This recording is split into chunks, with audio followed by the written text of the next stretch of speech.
దేవుని మాట బాధపడు వారికి ఆయన న్యాయము తీర్చును. 146వ కీర్తన 7వ వచనం.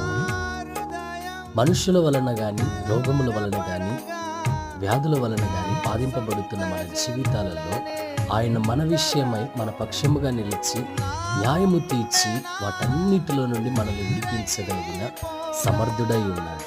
అటు దేవునికి స్తోత్రము కలుగుగాక. ఆమేన్. చుట్టుముట్టిన బాధలలో నా హృదయం కలవరపడగా, నా సొంత జనుల